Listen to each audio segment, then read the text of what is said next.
नमस्कार. चला तर मग आज आपण पाहणार आहोत अतिशय साध्या सोप्या पद्धतीने खमंग आणि चवदार अशी मेथीची धपाटी. चला तर मग रेसिपीला सुरुवात करूया.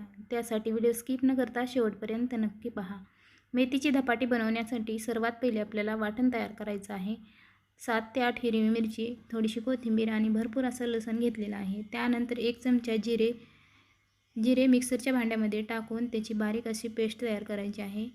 अशा पद्धतीने बारीक अशी पेस्ट तयार करून घेणार आहे. त्यानंतर अर्धी पेंडी मेथीची भाजी ही स्वच्छ निवडून घेतलेली आहे. त्यानंतर ही स्वच्छ धुवून घ्यायची आहे आणि बारीक कट करून घ्यायची आहेत.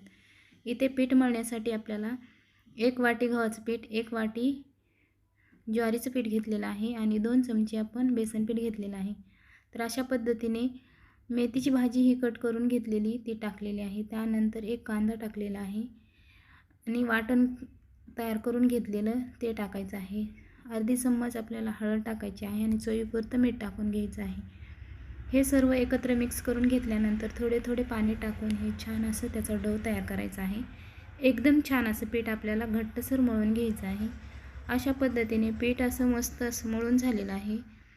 पीठ आता 10 मिनटं मुरत ठेवलेलं आहे. पीठ मस्त असं मुरलेलं आहे. आता धपाटी बनवण्यासाठी कॉटनचा रुमाल घेतलेला आहे. त्यानंतर रुमालाला आपल्याला पाणी लावायचं आहे खाली आणि मस्त असा उंडा तयार करून रुमालावरती ठेवायचा आहे. सर्व बाजूने एकसारखं असं धपाटं थापून घ्यायचं आहे. जे मध्ये एक्स्ट्राचं पीठ आहे ते काढून घ्यायचं आहे आणि मधोमध होल करून घ्यायचं आहे. पाहू शकता मस्त असं गोल गरगरीत धपाटं आपलं तयार झालेलं आहे.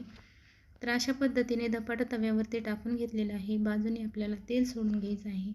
इथे तुम्ही तेलाचा किंवा तुपाचाही वापर करून घेऊ शकता. खमंग असं धपाटं आपलं तयार झालेलं आहे.